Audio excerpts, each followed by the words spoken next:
L'intitulé de cette rencontre, c'est « Éditer des livres ou en écrire ». Et aujourd'hui, donc, j'interroge Adrien Bosc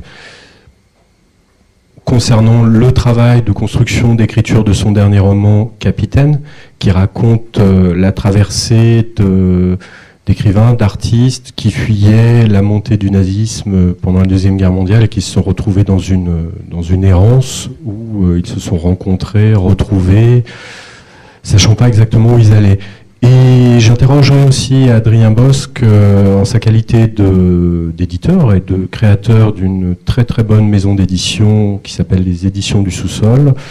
Et je lui poserai peut-être quelques questions sur le travail qu'il fait dans le comité de lecture où il travaille au Seuil. Donc triple casquette. Si on commence au début, Adrien, qu'est-ce qui vous a amené vraiment tout à l'origine vers l'écriture et vers les livres ? Bonjour, merci d'être présent.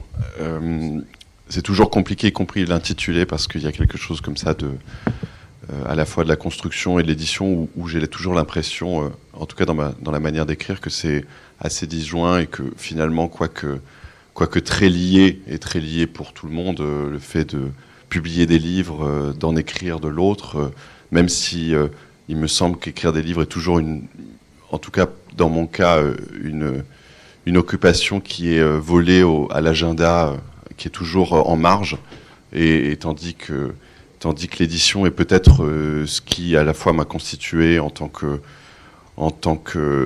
qu'adulte presque, et constitue la majeure partie de ma journée, y compris de mes occupations. Alors j'y vois toujours presque une activité transgressive d'écrire, et ça m'arrange plutôt, au sens où ça se concentre sur de courts moments ou sur des instants réellement volés à l'utile.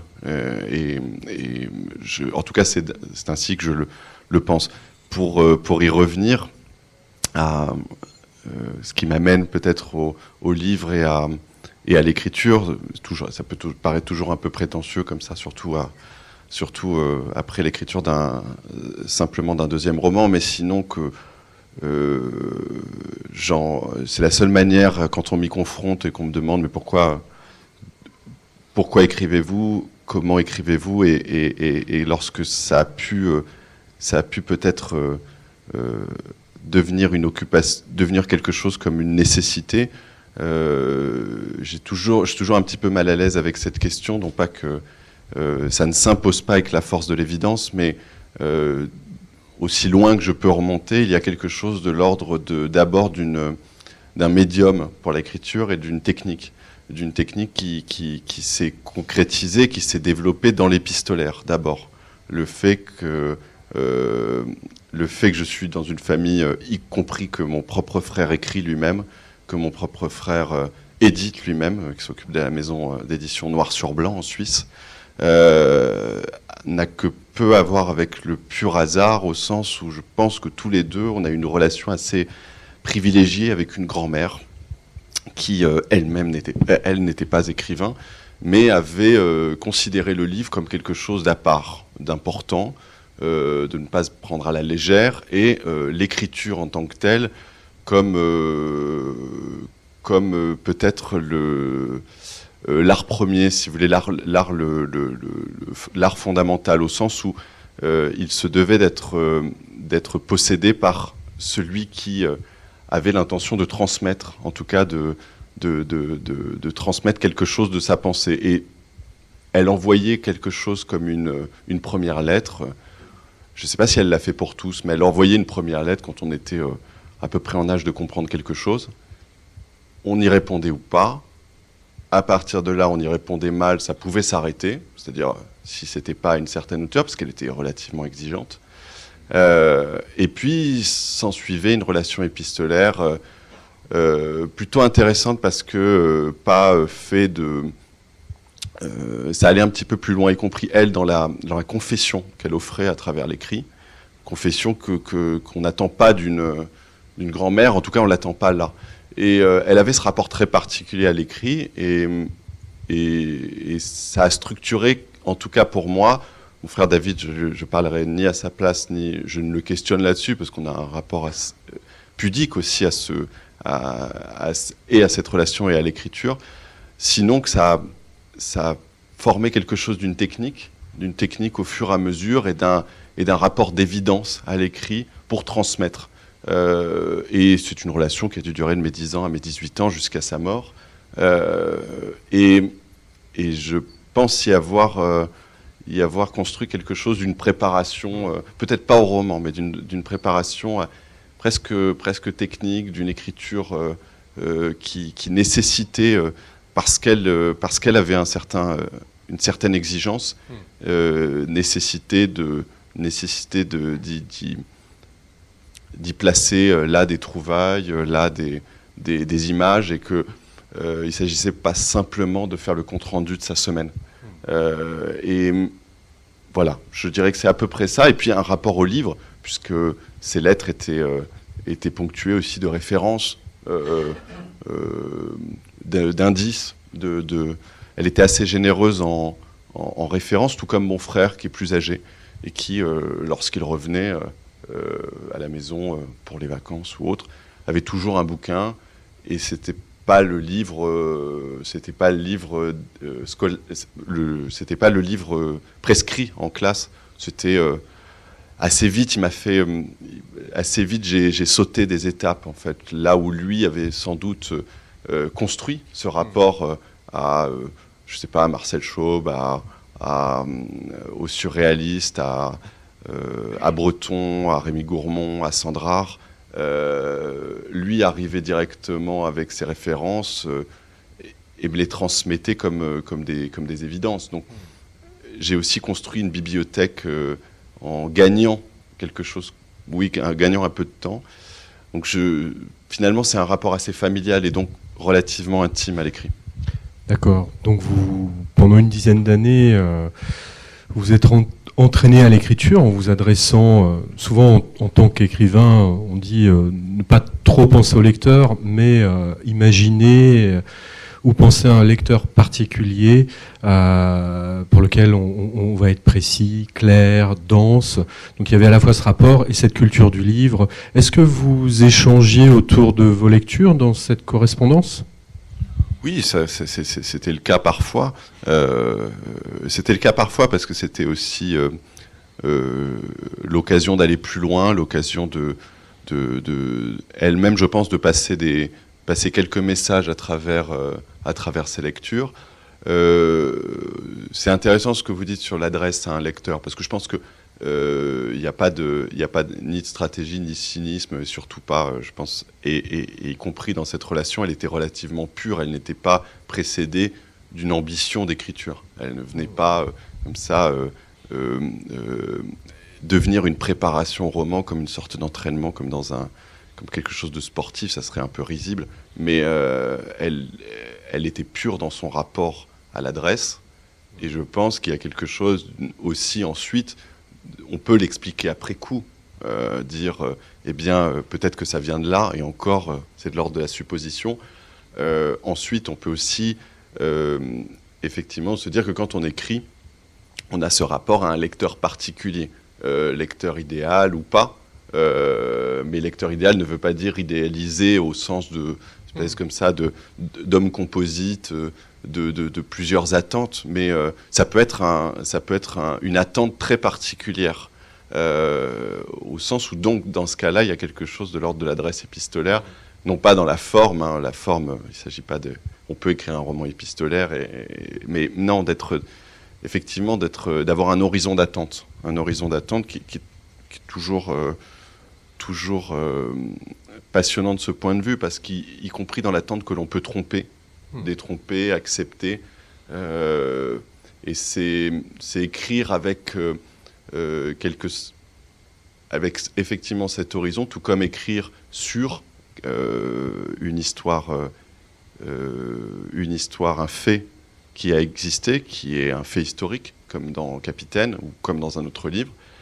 C'est aussi écrire non pas à la dictée de ce fait, mais avec quelqu'un ou des personnages par-dessus l'épaule qui jugent, et qui jugent assez fortement, et déjoue le risque du petit roman historique, si vous voulez, qui se veut sans conséquence. Ça introduit quelque chose de l'ordre d'une culpabilité, mais aussi du fait que c'est tout sauf anodin de prendre pour soi un fait qui a existé, et qu'il y a aussi ce jugement qui existe. Dans le cas de ce livre, c'est d'autant plus amusant, si vous voulez, que deux des personnages qui étaient sur ce bateau, Breton ou Lévi-Strauss, ont eu deux rapports à l'écriture qui sont aussi deux rapports une manière de condamner. Évidemment, Breton sur la mort du roman. Alors, c'est d'autant plus, si vous voulez, faire roman de ce fait, c'est presque être en contradiction avec l'aspect de destruction du roman qui est vraiment inhérent au mouvement surréaliste, mais à Breton lui-même.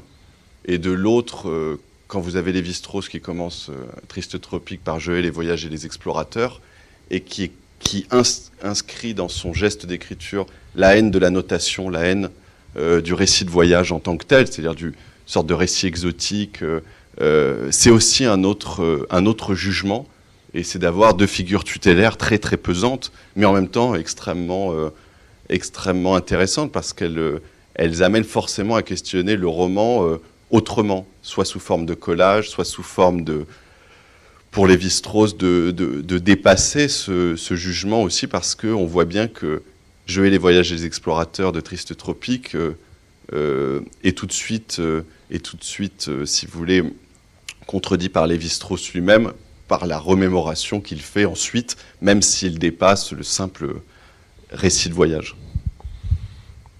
Nous allons revenir bien sûr sur votre écriture et le processus de construction de Capitaine. Donc sur ce point de départ initial des correspondances placées sous le signe de l'exigence, du livre et de la curiosité, je synthétiserai. Avant de devenir écrivain, vous avez commencé par devenir éditeur. Vous avez créé les éditions du sous-sol. Est-ce que vous pouvez nous dire d'où est parti le projet des éditions du sous-sol? Quelle est la ligne éditoriale? Alors, les éditions du sous-sol, c'est une petite maison qui maintenant est une maison du Seuil. C'est une petite maison qui a d'abord eu comme ambition de faire paraître des textes qui n'étaient pas édités à ce moment-là, qui n'étaient pas publiés en France, et qui se trouvaient un peu dans les limbes entre le reportage et la littérature. Dans les limbes parce que souvent c'était des textes issus de journaux américains comme le New Yorker, comme Harper's, comme Granta en Angleterre, qui ont cette tradition de longue date de très longs reportages, qui sont des enquêtes de terrain, qui sont des enquêtes ou ce qu'on a appelé dans les années 70 le nouveau journalisme, c'est-à-dire avec une subjectivité de celui qui observe exacerbée, assumée, souvent une écriture qui emprunte à certains codes de la fiction, et une mise en scène aussi du sujet qui le rend particulièrement prenant.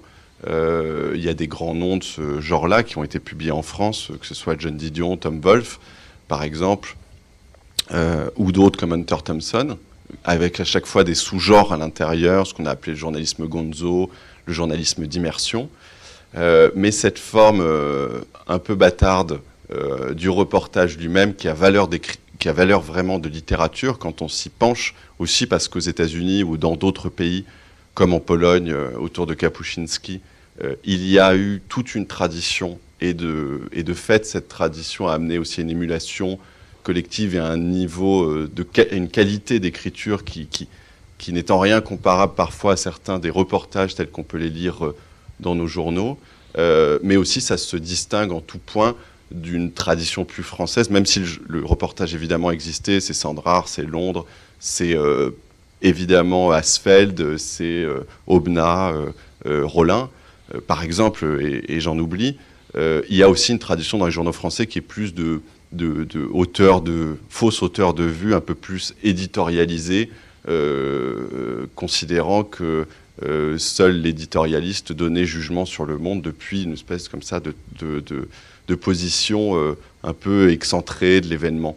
Là où il y a une vraie tradition américaine de plonger dans l'événement, quitte à s'y perdre, quitte à ne pas donner une espèce de vision panoptique, totale, mais en tout cas de présenter une expérience, considérant que donner voix, donner à entendre ce que l'on croit, c'est aussi offrir une nuance, offrir cette réalité telle qu'elle est, c'est-à-dire nuancée, faite de zones grises, pas d'opposition manichéenne, mais toujours un peu plus complexe, toujours un peu plus différent que ce qu'on a imaginé avec des schémas préétablis.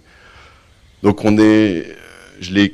c'est un peu ça la ligne éditoriale, et ça s'est cristallisé autour de la maison des éditions Alia. Les éditions Alia où j'étais en stage en sortant de mes études.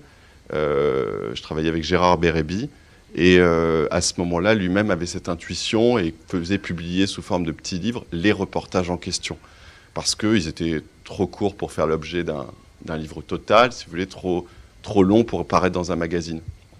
Donc, on a publié sous forme de petits livres un reportage sur la guerre en Irak qui s'appelle, sur la bataille de Fallujah, qui s'appelle La conduite de la guerre, qui est de William Langewiesche. On a publié un texte de David Gran sur un fait divers en Pologne qui n'a rien à envier au plus fantasque des romans policiers, qui s'appelle Un crime parfait.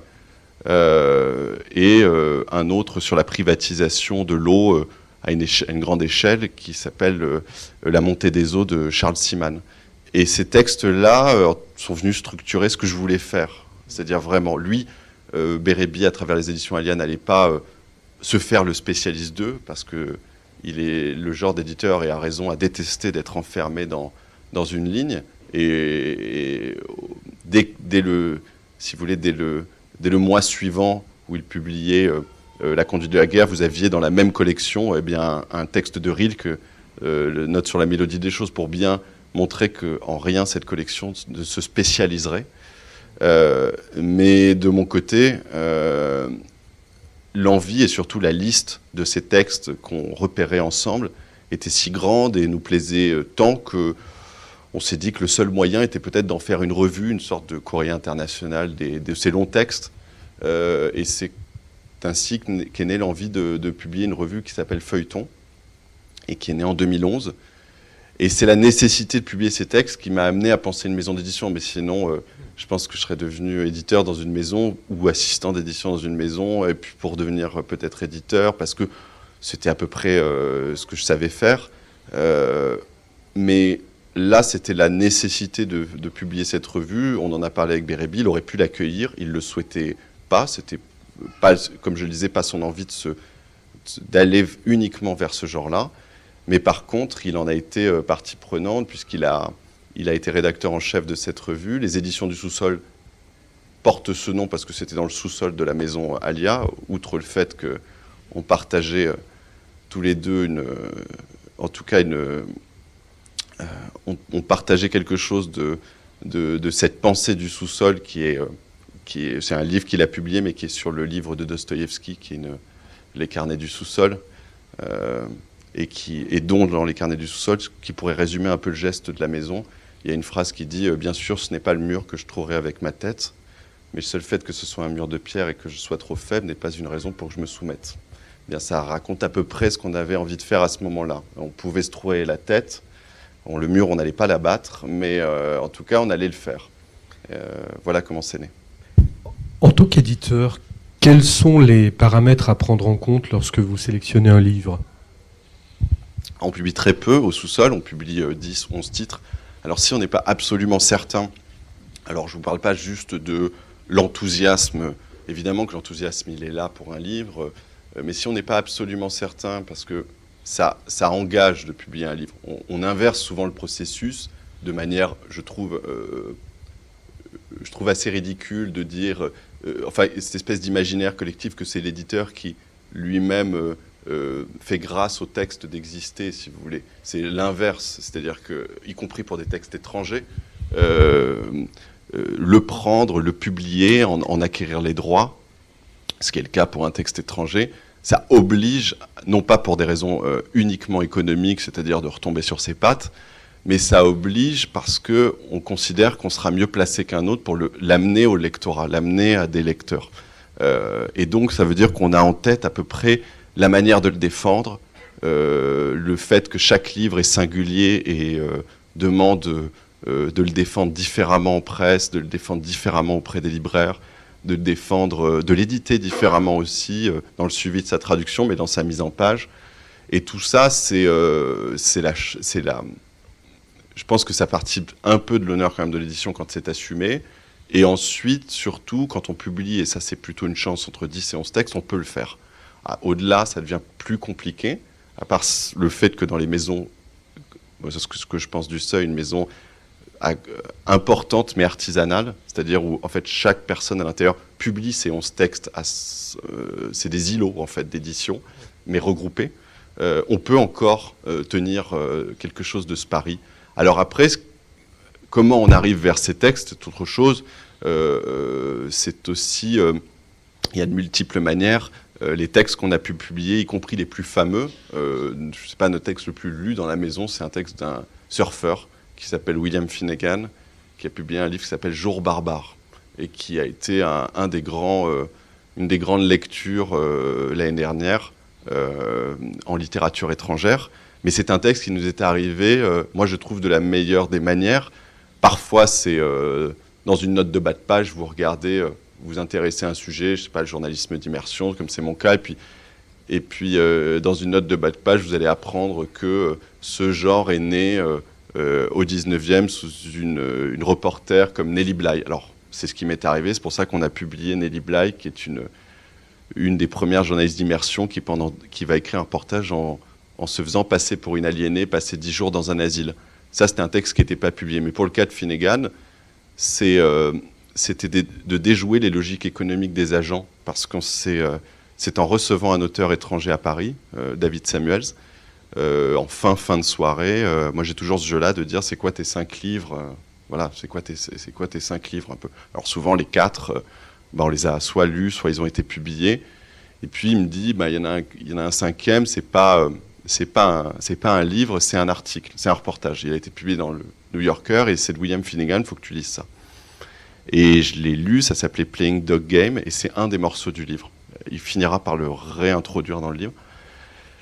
Et j'ai été absolument fasciné par l'écriture, ça naît de là aussi. C'est comment ce type nous parle de vagues pendant 30 pages, et qu'évidemment, c'est à la fois pas redondant, mais il y a quelque chose de quasi mystique, et en même temps de rendre tout à fait intelligible à n'importe quel lecteur ce qui se passe pour eux dans ce rapport aux vagues, qui n'est pas un rapport uniquement trivial et pas uniquement un rapport, nous, de la caricature qu'on peut avoir un petit peu du surfeur.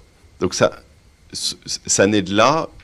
J'ai cherché ensuite. Il se trouve que ce type, tout le monde avait rêvé qu'il écrivait un livre aux États-Unis. Moi, je ne savais pas. Et puis enfin, le livre allait paraître. Donc on a pu obtenir les droits, et ce qui nous a permis de le faire sans tomber dans une course à l'agent ou je ne sais pas quoi, et d'en faire le succès qu'il a.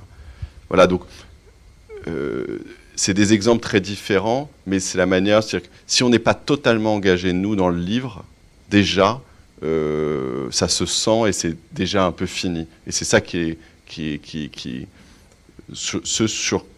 vous voulez, c'est la première chose au quotidien dont il faut se prémunir. Enfin, je crois, il faut lutter contre cette tentation de l'abandon, ou alors c'est qu'il n'y avait pas de raison réelle, vitale à le publier. Dans ce cas-là, il faut laisser la place à quelqu'un qui a cette nécessité. William Finnegan, quand il a écrit Jours barbares, que je vous invite à découvrir si vous ne le connaissez pas, et expliquer qu'en tant que journaliste politique au New Yorker, c'était une énorme prise de risque. Il a repoussé toute sa vie de dire à ses collègues qu'il était surfeur, parce que c'était passé pour quelqu'un de superficiel. Et après, c'est un livre qui couvre une 40aine d'années d'expérience et les transformations de l'environnement liées à la quête de la vague parfaite. Pour terminer avec les éditions du Sous-sol, que je vous invite à découvrir si vous ne les connaissez pas, parce qu'il y a plein de très très bons livres qui sont très souvent de très grandes prises de risque de la part des auteurs. Votre ligne éditoriale est comme c'est noté sur votre site, de publier de la creative non-fiction. Avant qu'on se penche plus sur votre travail, qu'est-ce que vous entendez par creative non-fiction ? Je savais même pas qu'il y avait ça sur le site, mais non, parce que là aussi c'est un peu c'est un peu des formules quand même toutes. On peut appeler ça, je sais pas, journalisme littéraire, on peut appeler ça des écrivains de non-fiction. Alors, ce qui est toujours, c'est étonnant, on dit non-fiction, il y a une sorte de négatif d'emblée, mais par contre, il faut que le mot valise accole fiction, comme si c'était la promesse qu'on mettait, parce que le lectorat est aussi. Donc, c'est toujours intéressant à questionner, y compris quand certains de nos livres marchent très très bien, ils deviennent des romans. Y compris chez les journalistes, c'est le roman de l'été ou un truc comme ça. C'est marrant cette tentation comme ça de pousser vers soit la fiction, soit le roman. Non, le journalisme littéraire, c'est ce que je disais, c'est-à-dire les Américains appellent ça la narrative non-fiction, ce qui veut dire de la non-fiction narrative au sens où ce que ça suppose en fait dans ce mot valise, c'est que à partir d'un fait, à partir de ce reportage, du reportage, de l'écriture du compte-rendu d'une immersion ou d'une enquête, eh bien, pour la raconter, on va emprunter aussi en partie avec certaines techniques de la fiction. Ça a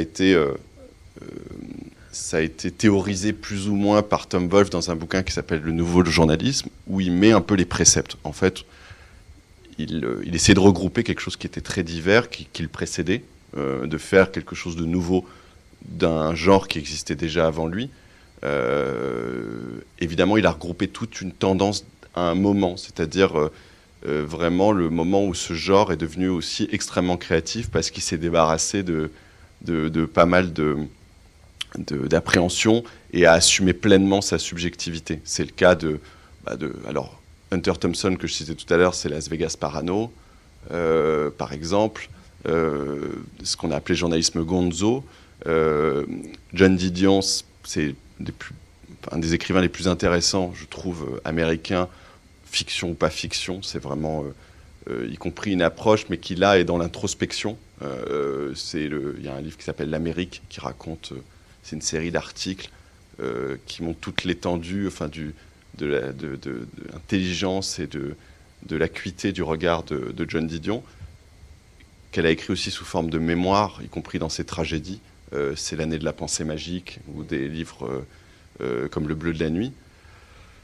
C'est aussi Guy Tallès qu'on a publié, qui est un peu le dandy du genre, très new-yorkais, et qui est resté célèbre pour un article qui est aux États-Unis considéré comme l'exemple du journalisme littéraire absolu, qui s'appelle Sinatra un rhume, et qui est un portrait de Sinatra sans jamais le rencontrer. Il ne peut pas rencontrer Sinatra, qui a effectivement un rhume, mais au-delà de ça, c'est toute la cour de Sinatra qui a un rhume à ce moment-là, c'est-à-dire que c'est le héros tombe, donc tous les autres tombent avec, et on est à un moment très particulier, mais qui est finalement assez peu intéressant quand on lit le livre. Ce qui est intéressant, c'est effectivement qu'il compose un portrait en tournant autour, à travers toute la cour, mais aussi l'environnement, et il en fait le meilleur portrait qu'on puisse lire de Sinatra et qui reste encore un peu légendaire. Donc ça c'est pour Guy Tallès. Mais avant, il y a eu des pionniers, des devanciers, un homme qui est un écrivain merveilleux, qui est Joseph Mitchell, qui est un écrivain du New Yorker, qui a inventé ce qu'on appelait le portrait composite, justement ce qui désigne la forme si vous voulez, de trouble que crée cette littérature-là, parce qu'elle peut se situer dans une volonté de retranscrire au plus près les faits, mais aussi s'en écarter jusqu'à l'indécision morale. Et c'est le cas de Joseph Mitchell, qui au New Yorker, en fait, a juste envie de faire de la littérature. Tout est prétexte à cette littérature et tout part pour lui d'un quartier qui est celui des docks de New York. Et à partir de là, il invente ce qu'on appelle un portrait composite, c'est qu'il prend chez un personnage réel un élément, chez un autre, et il en fait un seul. Mais au point, et c'est là où je trouve que cette littérature commence à être encore plus intéressante, parce qu'elle crée du trouble, je ne vais pas dire dans le genre, mais elle crée quelque chose du trouble, Parce que, évidemment, les lecteurs du New Yorker, ils prenaient ça pour argent comptant. C'était pas si loin de ce qui existait. Par exemple, ils faisaient le portrait d'un roi gitan. C'est vraiment un portrait absolument génial.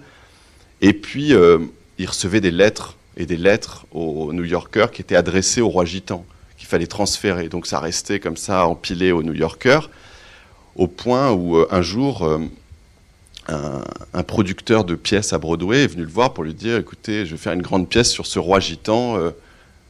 Et puis là, ça a créé une espèce de difficulté, parce que Joseph Mitchell, en fait, voulait être payé pour que cette pièce soit adaptée. Mais en discutant avec lui, l'autre lui disait « Mais écoutez, moi je fais une pièce sur ce type, si j'ai envie de le faire, je le fais, il existe, je raconte sa vie, vous n'avez pas de propriété sur sa vie ». Et c'est ce moment où il est obligé un petit peu d'enlever le masque, si vous voulez. Et donc ça, c'est cette forme de littérature. Je ne sais pas si je l'ai... voilà, c'est plus par l'exemple que je voulais raconter, mais je pense que c'est parlant. Et effectivement, il y a des représentants de ça en France, les plus récents étant, en un sens, Emmanuel Carrère et en un sens, Florence Aubenas. Donc à côté de votre travail d'éditeur, où vous portez ces récits d'exploration, d'immersion, avec des formes à la fois narratives et singulières, il y a votre travail d'auteur. Votre deuxième roman, Capitaine, raconte la traversée, on pourrait dire l'errance d'un groupe de gens, d'artistes, d'écrivains qui fuyaient le nazisme et qui se sont retrouvés pendant un peu plus d'un mois ballottés en Méditerranée, puis après dans le Pacifique, en essayant de joindre l'Amérique du Sud ou l'Amérique. De quoi est parti le projet pour vous? D'une image, d'une information? Alors ils ont été... effectivement, ils ont traversé... Alors c'est l'Atlantique, mais je dis juste pour que vous ne disiez pas qu'il y a une téléportation du bateau qui serait tombé dans le triangle des Bermudes et ça aurait apparu de l'autre côté au Pacifique. Mais en tout cas, non mais qu'il n'y ait pas de doute là-dessus, mais auquel cas là, ça aurait été un pur roman, au sens où ce qu'on attend du roman de science-fiction même, ou du roman d'aventure à la Pirate des Caraïbes, mais... Non, pour revenir au roman, c'est préalable à disons que c'est 3 livres qui s'inscrivent dans un cycle. Là, c'est les 2 premiers, qui est une sorte d'une traversée à rebours d'une partie du XXe siècle, partant de 1949. C'est l'immédiat après-guerre. Il y a quelque chose que je souhaitais sonder à travers cet immédiat après-guerre, et aussi d'une série à travers 3 livres de huis clos, qui sont des huis clos liés aussi à des moyens de transport, mais aussi à ce que suppose l'évolution technique. Il ne s'agit pas de faire des romans de la technique, mais à travers ça, cette technique-là explique quelque chose de la société, et ces 49 passagers pour l'un, ou ces 250, sont comme des formes, et je sais que le mot n'a que son aspect technique, mais de sondage, de précipité d'un monde. Et raconte la diversité aussi d'un monde à un moment précis, ballotté, soit ballotté sur les flots là par les aléas de l'agonie, et questionne quelque chose d'une forme de hasard, mais qui là peut très bien s'expliquer par la densité qu'était ce moment de fuite de Marseille 40, et ce qu'était ce Marseille 40, mais aussi qui pouvait traverser l'Atlantique à ce moment-là. Mais pour 1949 avec Constellation, même si l'issue est dramatique, c'était ce heureux hasard des airs, puisqu'ils n'en ont jamais la prescience. Ça n'est que nous qui, fort de l'histoire, fort de l'issue que l'on connaît, peut juger cet événement comme dramatique. Il l'est évidemment en tout point, mais dans l'avion, y compris le commandant de bord, ne verra jamais le drame.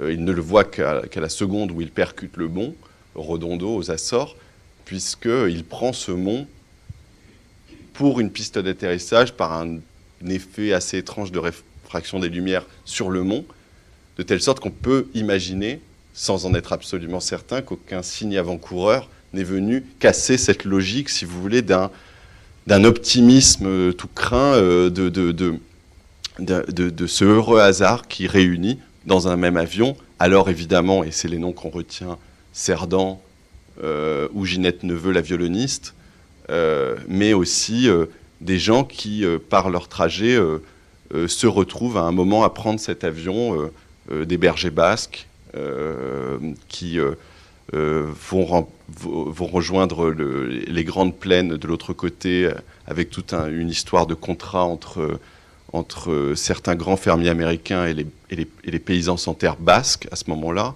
mais une bobineuse de Mulhouse, et c'est ça que je souhaitais. Voilà. Donc, ce qui précède, avant même la photo, si vous voulez, pour Capitaine, c'est cette construction en tout cas d'un cycle où on part de cette date, on y va à rebours, et on remonte. Alors, ce qui a décidé du sujet pour Capitaine, c'est effectivement une photo. C'est à ce moment-là, je savais que je souhaitais écrire sur ce Marseille des années 40, sur ce Marseille où toute une Europe en feu est acculée au port. Il n'y a que quelques issues, si vous voulez. Il y a l'issue par l'Espagne, assez complexe, qui amène vers Lisbonne et le départ de certains bateaux à Lisbonne. Il y a des histoires à Bordeaux, c'est le cas du consul, qui tamponne une série de visas et va permettre l'évasion d'un certain nombre de réfugiés.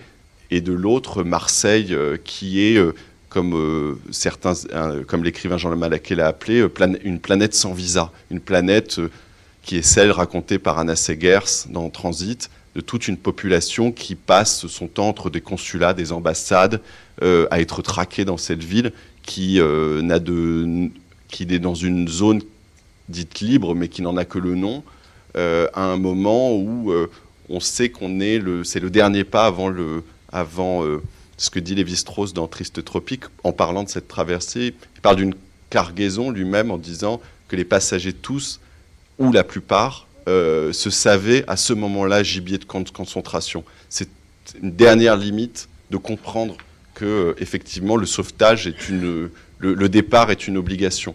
Après, la plus grande difficulté est de pouvoir partir.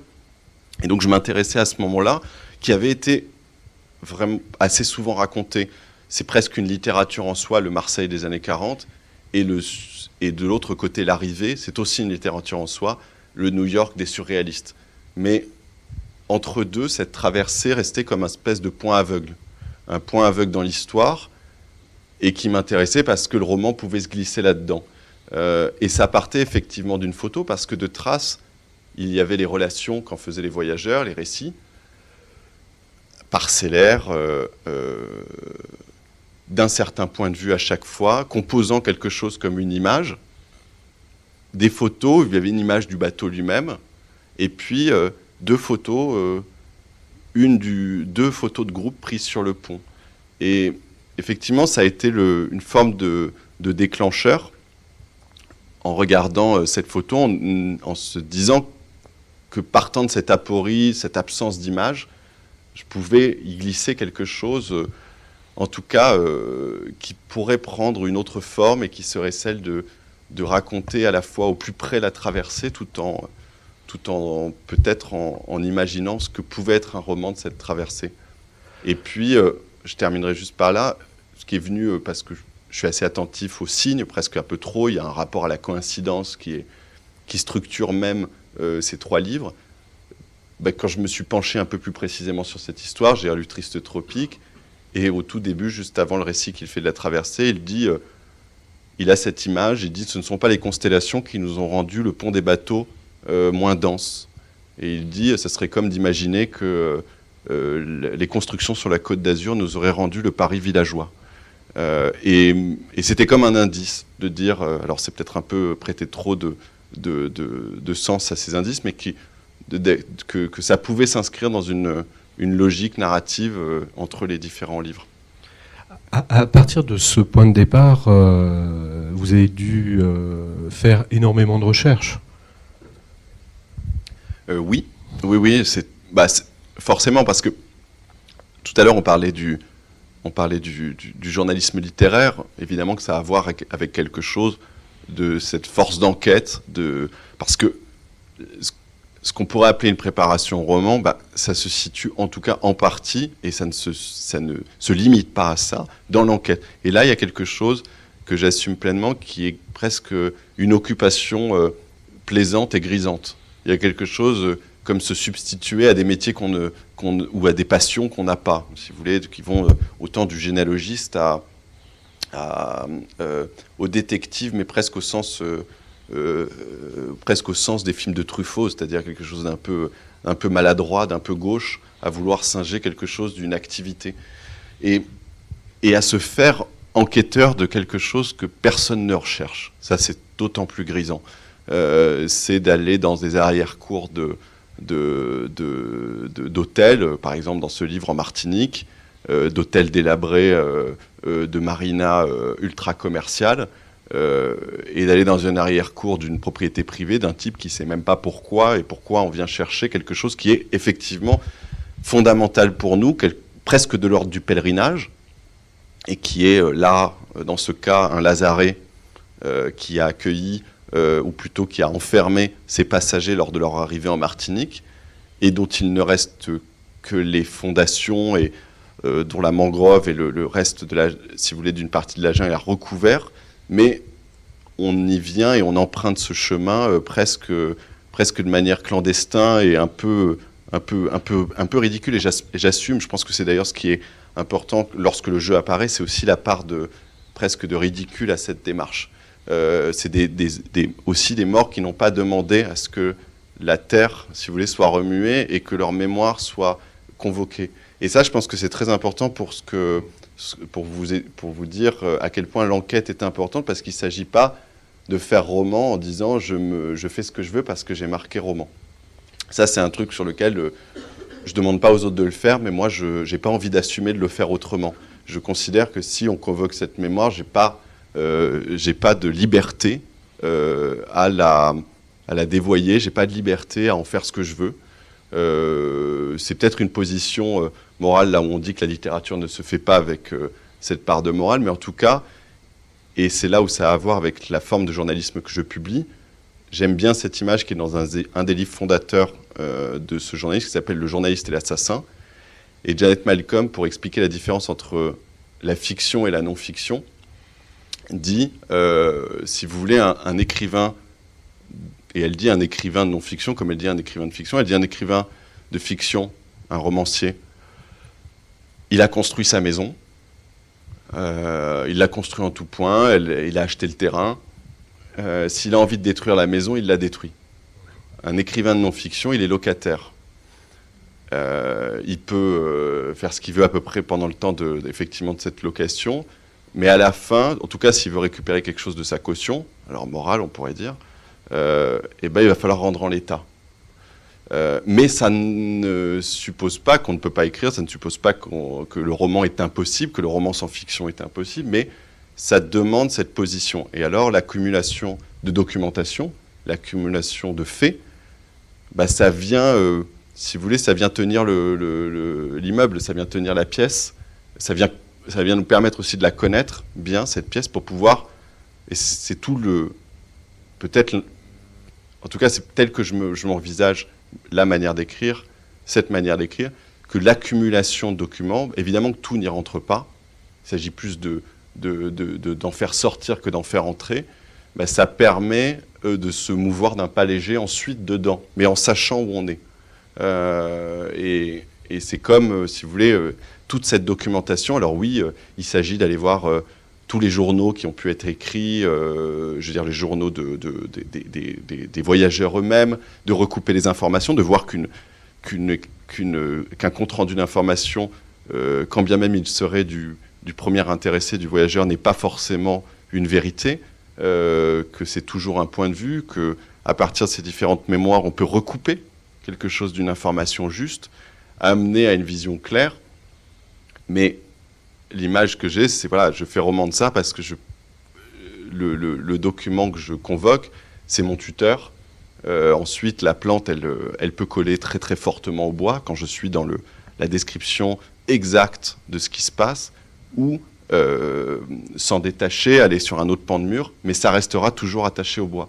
Il ne s'agira pas de mentir, il ne s'agira pas de transformer le fait, il ne s'agira pas de transformer un pétainiste en résistant ou un résistant en pétainiste. Ni même de petits faits. Parfois, les petits faits sont les détails que j'aime à convoquer presque parfois plus que les grands destins. Dans sa construction, Capitaine s'ouvre sur un préambule où vous vous mettez en scène sur le désir de comprendre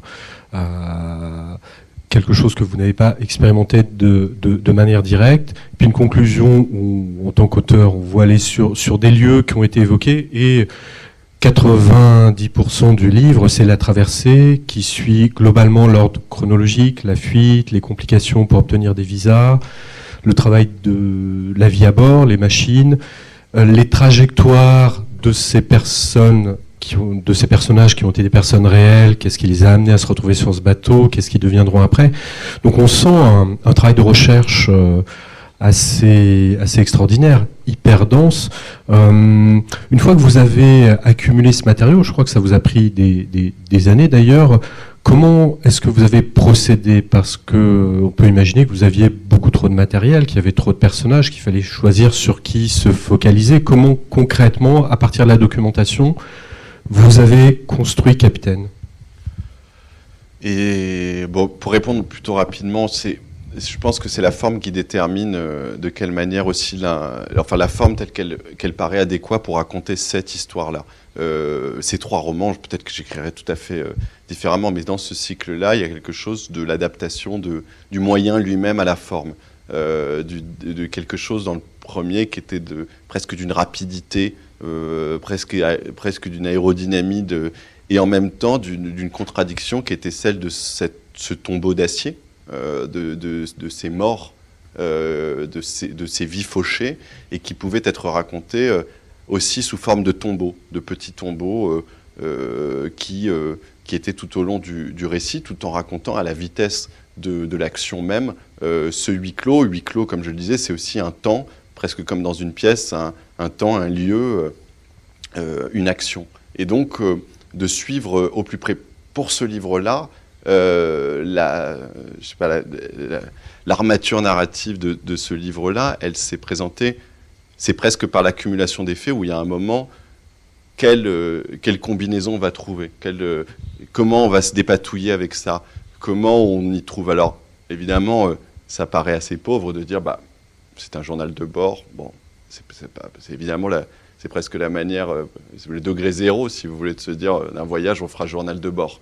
Mais moi, je sais, si vous voulez, en un sens, que l'écriture de ce roman par journal de bord, qui n'en est pas un, est le résultat d'un refus d'abord de ce journal de bord et d'y revenir après coup comme la seule manière de pouvoir raconter, de pouvoir introduire ces faits. Aussi parce que ce que je voulais raconter d'une traversée, de raconter d'un voyage, de raconter d'un périple, c'était aussi la lenteur et l'immobilité d'une série de tableaux.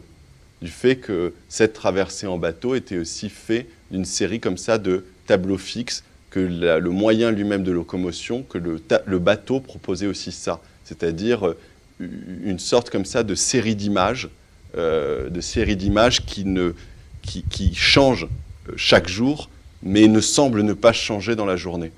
Et donc, c'était plus, si vous voulez, au bout d'un moment, la forme qui s'est imposée, c'était donc celle de ce journal, mais plus dans l'esprit presque d'un calendrier de l'Avent. Si vous voulez, à chaque journée, vous ouvrez une case, il s'agit en rien de raconter toute la journée. Et ce n'est pas ce que vous y trouverez.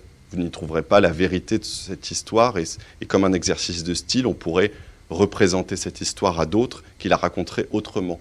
Mais il s'agit de prendre un moment, un éclat dans cette journée, quelque chose comme, effectivement, un pan du tableau. Alors, soit un pan du tableau, soit comme dans un retable, une série de tableaux, et dedans, de venir y raconter soit une image très particulière, comme lors de cette traversée, une fête, qui est celle de la fête de Neptune, c'est-à-dire du franchissement, le passage de la ligne, qui est une tradition, mais qui là, au milieu de la guerre, dans les conditions de ce périple, donne plus d'éclat et d'étonnement aussi à ce moment de cette fête, un peu comme ça, à la limite du caramantrant, enfin, un peu étonnante, où les hommes se griment en Neptune, où il y a comme ça un moment très, très, très bizarre, presque de morceaux de fiction, justement, à l'intérieur. Et puis,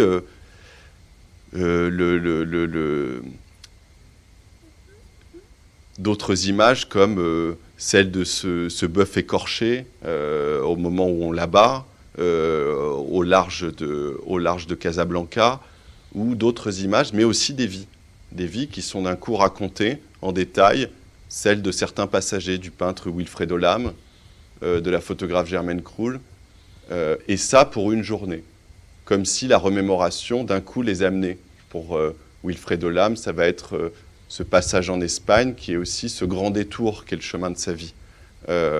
Pour Germaine Krull, ça va être à travers la description de l'architecture du bateau, de la manière dont elle-même est en reportage dedans. Et donc, c'est une série de cases. Et c'est ça la construction, si vous voulez, qui s'est imposée, au-delà du simple journal de bord, jusqu'au point où la case s'est transmuée non pas en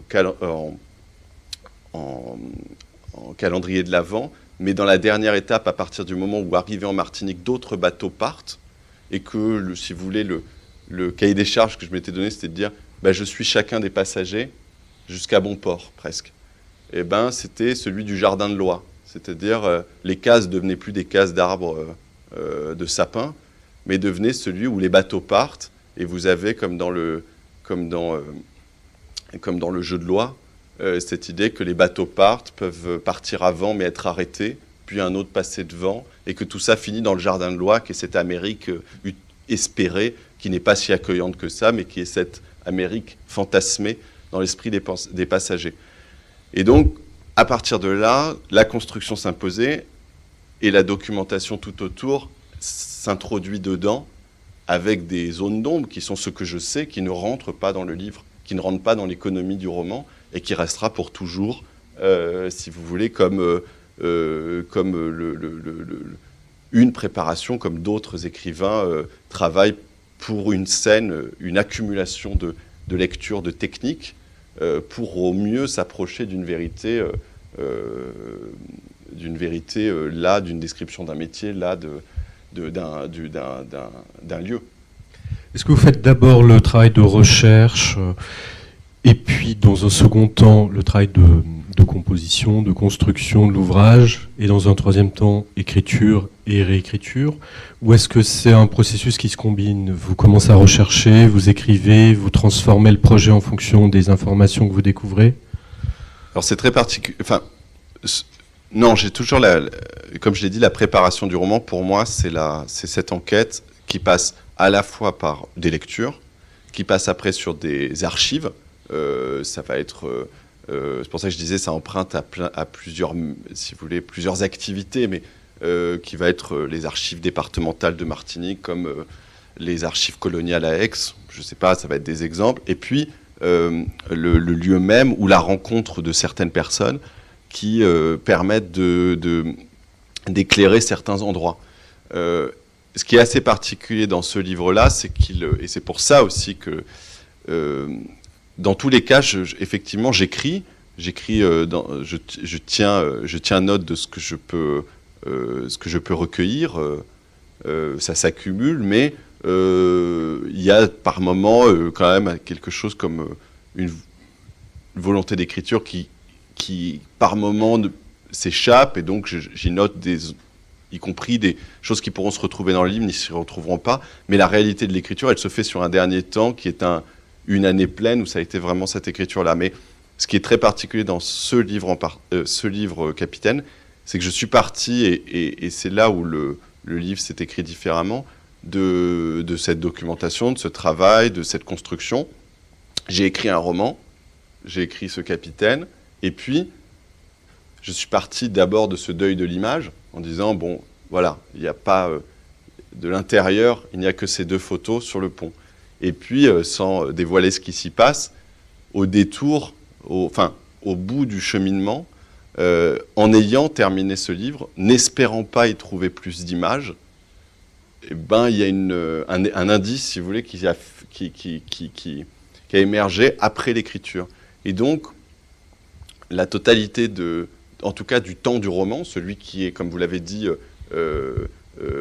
au centre, la quasi-totalité du livre, mais qui est entouré de 2 apparitions, eh bien, ce temps du roman avait été fait, heureusement, sous la dictée de l'image, et puis par un indice, à la fin, d'un coup, je tombais sur 60aine de photographies de toute cette traversée qui n'était connue de personne.